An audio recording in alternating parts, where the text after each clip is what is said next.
Gas exchange is that one of those concepts that are related to the ABCs of life, and it is critical for nurses to understand and incorporate this concept into their practice because they're going to see it across the lifespan. In all practices, as a nurse, you're going to be needing to understand how do you optimize that gas exchange, understand the individual risk factors that can contribute to impaired gas exchange. So how do you promote the individual healthy behavior to restore gas exchange to an optimum level, and really be able to recognize when there is a gas exchange problem and respond to that with the appropriate intervention.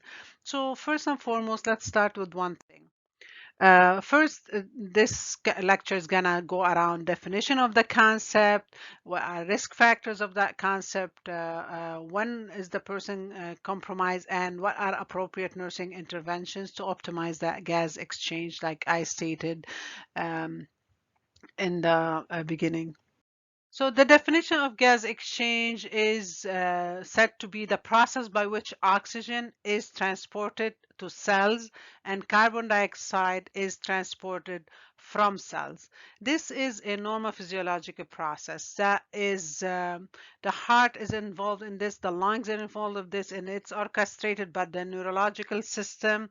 And what happens is the air comes through the atmosphere, goes through the airway of the lungs, and really there are so many structures in the lungs are just meant to deal with the ventilation part of it. And so air comes from the nose or from the mouth, typically from the nose, because it needs to be humidified, it needs to be purified or irritants, and also warmed if it's a cold air.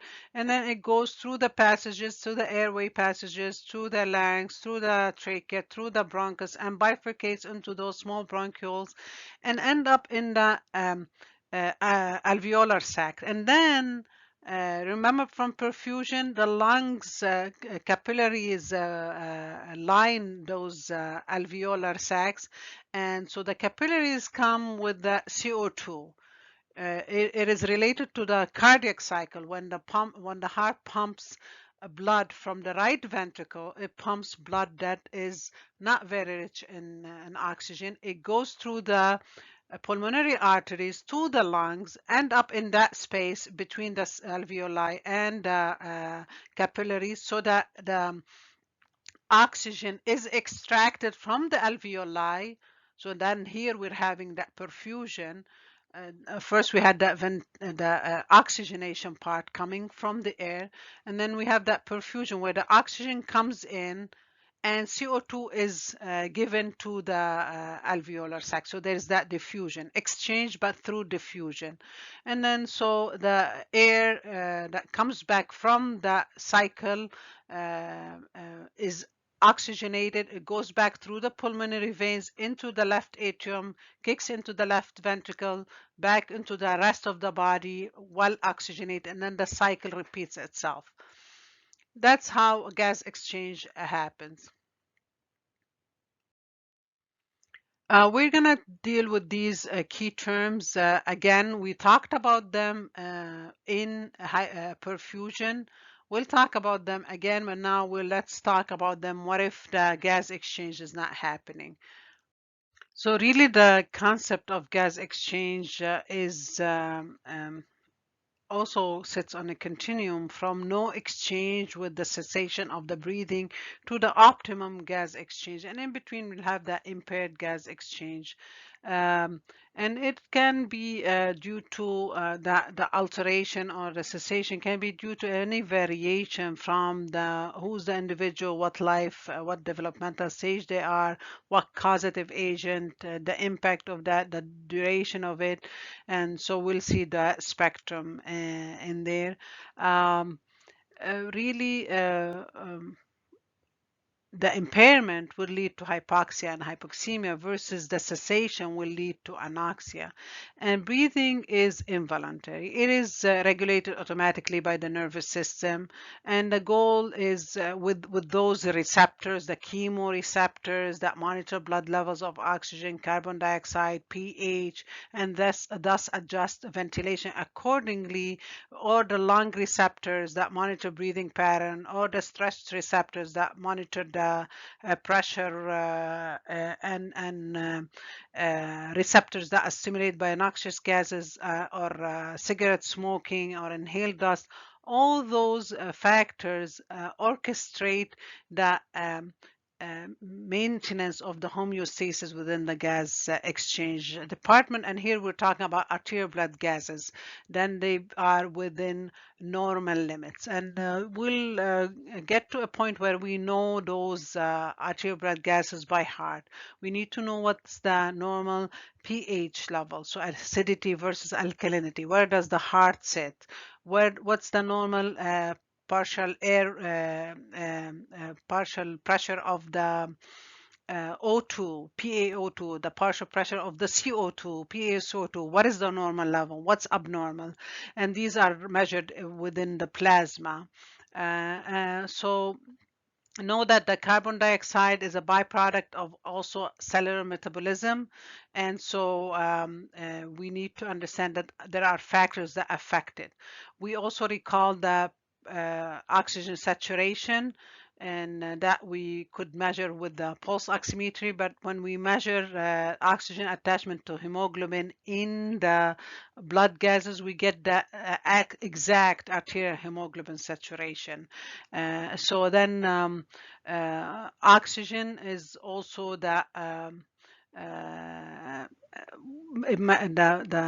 when we talk about oxygen, it's just that oxygen comes from the air, and usually we breathe the air that is at 20% uh, um, uh, oxygen concentration. That's how much you can get from the atmosphere. If you don't have any nasal cannula, any other forms of uh, oxygen additions.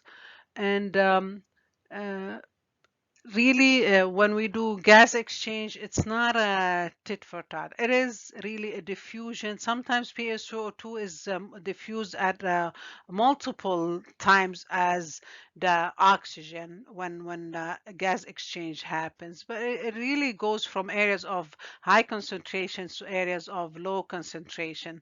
And um, they don't exchange each other. That's like it's not an exchange. They talk to themselves. So oxygen talks to the oxygen across the board and says, okay, we need to exchange oxygen for from a higher level to a lower level, depending on which part of the aisle you're standing for on. And when we talk about age differences, we need to understand also within the scope of practice, for example, that premature babies, those babies born before a certain gestational age, do not have enough surfactant to prevent alveoli from collapsing after exhalation. I will talk about this a little bit. I want you to be able to understand the respiratory system very well. So I want you here to pause and review these couple of YouTube videos I'm going to attach to this PowerPoint slide so you can go back and refresh your mind about the anatomy and physiology of the respiratory system. Uh, all upper and lower airways, the lungs, the alveoli, the capillaries, the whole thing. How does the respiratory system works? And then continue with your rest of the lecture.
Now that you watch those videos, I want you to also go. I have in the YouTube channel, I've attached a few more videos that talk about those receptors in the both the central and peripheral receptors that really play with how our gas exchange happens and the ventilation and all those, and what part of the brain has really the greatest impact on the breathing and the ventilation.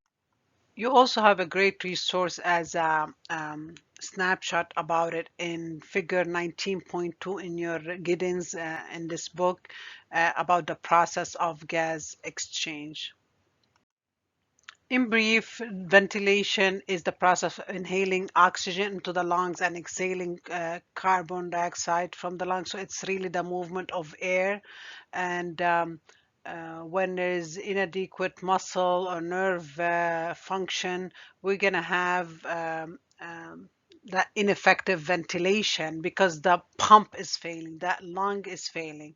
In the case where there is rib fracture, also we'll have the pump failure because the ribs, the muscles, the respiratory muscles are all part of that pump, the lung itself, the ventilatory part itself. Versus when we talk about transport, we're talking about the availability of hemoglobin, availability of that car that's going to carry the oxygen on it from alveoli to the cells for metabolism, and vice versa, carrying the carbon dioxide. So any alteration in the transport of oxygen is going to occur when there is insufficient number, for example, of erythrocytes to carry the oxygen, or if the person is bleeding, so there is no white blood cells, or if they have anemia and they don't have enough hemoglobin, because hemoglobin needs iron and needs enough iron to form the heme of the hemoglobin. So you'll see that in those kind of patients, with a patient with anemia or patient with bleeding. Versus perfusion is the ability of the blood to do the exchange at the end point, and here it's more of due to impaired or inadequate perfusion. They may be caused either by the cardiac output or an emboli at the level of the capillary, pulmonary capillary level. So what happens really is uh, there's going to be compromised gas exchange, and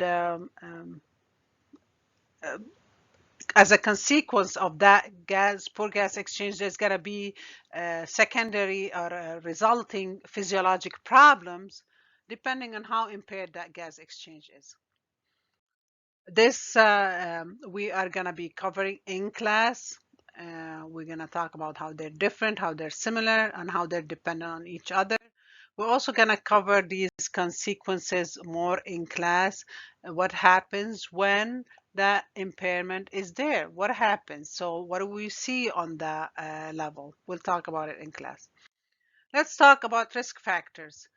Who do you think is at the greatest risk for developing impaired gas exchange? So you're seeing here infants, children, older adults. I want to hear it from you. I want to hear why they are different. And so we'll discuss also that in class, and uh, we'll talk more about what happens at the alveolar level and what happens in older adults. Why would there be impaired gas exchange and resulting from what?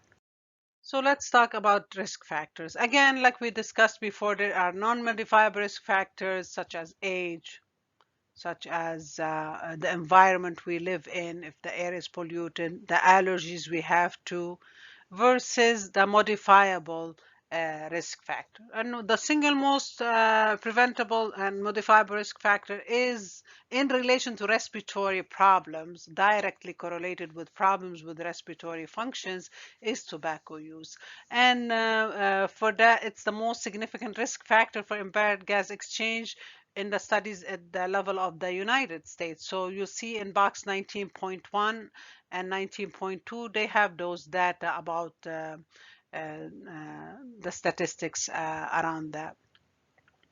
And then we have the risk of you remember when we talked about aspiration pneumonia, and that comes with the altered state of consciousness, such as your patient who has alcohol abuse or drug abuse, or your stroke patient, and or your patient after anesthesia. These are at high risk. Then you have your patient that need to be intubated because they're at risk of not being able to maintain their airway. So you have all these factors that are play a role in bypassing that um, original airway open, and because of the behavior, or the airway function because of the smoking, for example. And so also you'll see that immobility in and by itself, it is a risk factor for reduced thoracic expansion, and it leads to pneumonia, atelectasis, versus, genetics, where a patient with cystic fibrosis, they're at a disadvantage just because of their that's congenital. You can't change that. But then the people who develop the chronic obstructive pulmonary disease, it is a prevented medical condition. So in the beginning, we can prevent chronic obstructive pulmonary disease because if we look, we find smoking at the root of that condition. But once it develops, then that becomes a risk factor for impaired gas exchange, along with heart failure. And when it comes to immunosuppressed, we're talking more about their susceptibility for infection. And once you have an infection, you have infection in the lungs, then you have impaired function in the lungs as well. When it comes to assessment, you have to be all encompassing in the history. There's so many things you need to collect when it comes to assessing for the respiratory function. So, what are some of those assessments that you need to ask in the past medical history? What is of significance for you? What is in their family history that's going to be significant for you? What is in their current medication that you care about? Does their occupation impact their respiratory function, or if they're going to have any of those respiratory conditions that impair their respiratory function? Is the social environment any factor? When you do assess a patient, what vital signs you're looking for? When you inspect, what do you look for in the chest? What do you look for? Does the shape of the chest signify any problems? When you listen, auscultation, those normal breath sounds versus abnormal breath sounds, what abnormal breath sounds lead you to think of what? These are all things you have to be able to perform when you're assessing, but you have to know what are you expecting to hear and what is alteration from the normal. So we will talk about this in the class, but next is your diagnostic tests. You'll see one test that it is in respiratory that's not usually talked about in any other function, in any other concept or system that you heard about, and that's arterial blood gases. Because here we're looking at what's the ratio of oxygen in the plasma, what's the ratio of CO2. And then we also look at the complete blood count because we want to see the hemoglobin. We want to see if they have poor oxygenation. Is it due to anemia? When you take sputum for culture. You do the skin test in the TB, for example. That's when you did the TB. That's a way of picking up if the person has TB. Radiological studies, you'll see simple chest x-ray to see if there is pneumonia or there is any congestion, versus a CT and a very specific CT scan called ventilation perfusion. VQ scan is done when you suspect pulmonary embolism. what is pulmonary embolism. We need to know that versus a regular CT to see regular changes on the lungs, MRI scans, PET scans, and then you'll see the pulmonary function studies. These are mostly done in conditions such as your asthma patient. And then endoscopy is whenever you see endoscopy, it's going inside the body, a scope that's going inside, but here you're going through the uh, to the lungs, so to look inside and see what is going on. So all these are specific diagnostic tests, especially pulmonary function tests and endoscopy and the ABGs. These are and the skin tests for TB and the sputum. These are specific for the pulmonary function test, but for the respiratory system testing. What do we care for? Why we want to do these primary preventions? And we are living in a pandemic era that's really related to the respiratory system. What did you see being worked upon the most? That primary prevention with infection control, and it's one of the simplest measures. Proper hand hygiene, cover your cough, cover your sneeze, avoid crowded places, keep your distance. So that's on in regards to infectious diseases. Okay, along with immunizations, you'll see that these two work together in primary prevention, especially immunization when it comes to those conditions that can be highly contagious. But what's the role of smoking cessations? Have you looked at any time? Have you read any studies of the direct correlation between tobacco use and lung cancer? Is it a correlation or is it a causation? I want you to ponder about that and then know what could we do on a primary level. What can we do to stop having those second-hand smoke? What about those restricting tobacco and taxing more on those? Versus all these three versus your bedside manners, your inpatient bedside strategy to prevent post-op complications. One of those post-op complications is that pulmonary embolism I spoke about. What would you do? What is some of your clinical management for the primary prevention to prevent post-op complications? An example of secondary prevention includes the TB screening, so just get acquainted. Why do we do it? And why is this test linked to gas exchange? I wonder. So let's explore that, have some reflection.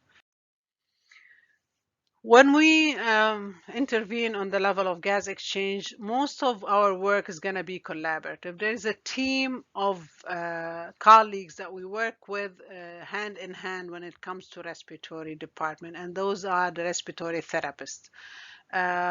We will work on them with oxygen therapy, with airway management and breathing support, chest physiotherapy, postural drainage, suctioning. Uh, um, then we have a special place in the patient education when it comes to smoking cessation. And then we have the in close contact with the medical team about pharmacotherapy. And here you will acquire all those different medications that are used to treatment of the respiratory problems or gas exchange problems. But one of the main ones, you see are bronchodilators, anticholinergics, anti-inflammatory, but also you'll see that you will be part of collaboration with the doctor from anywhere from oxygen therapy where you can initiate it but get an order for it to pharmacotherapy like that we spoke about to invasive procedures. You will be assisting in chest tubes insertion. What does chest tube entail? You need to understand that the chest tubes are placed in that pleural space to remove either air, which is called pneumothorax, or blood, which is called hemothorax, so that the lungs can be re-expanded after any trauma, whether it's a surgery or a trauma. And then you have the responsibility to monitor those patients, to monitor the dressing, to monitor the drainage, for the amount, for the appearance, and whether the chest tube is functioning adequately. Another time you will be helping with the thoracentesis, which is when they put a needle into the pleural, also again the same space, but they just put a needle to remove the pleural effusion or pleural fluid that is accumulating in that pleural space, and you really monitor the patient during that. You really assist with that procedure. You assist the physician or the provider, and you monitor patients' vital signs, lung sound, pain level, and their tolerance of the procedure afterwards. And you also prepare before. Also bronchoscopy, is that what they're talking about endoscopy, where they can be doing it either for diagnostic or therapeutic level, and in both cases also you will be assisting, especially if it's at the bedside, and so many times they do it at the bedside. In nutrition therapy, it's more of a collaborative with the dietitian, but your patient with lung problem, they need high protein, high calorie, nutritious foods, and plenty of fluid. The small meals are better because they can become tachypnic with eating, and eating is really cumbersome for them. Positioning, you're going to see these patients mostly sitting in a sitting up position because they can breathe more easily in a high Fowler's position. So you need to understand what is a Fowler's position, what is a semi-Fowler's position, and those activities that alternate rest with activity to preserve the respiratory reserve, and keep so that the patient can have the rest between the use of all the oxygen, and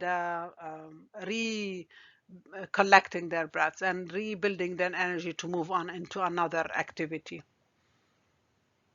So we talked about nutrition, we talked about fatigue, mobility. Anxiety is one of the concepts where you'll see that the patient anxiety level are really uh,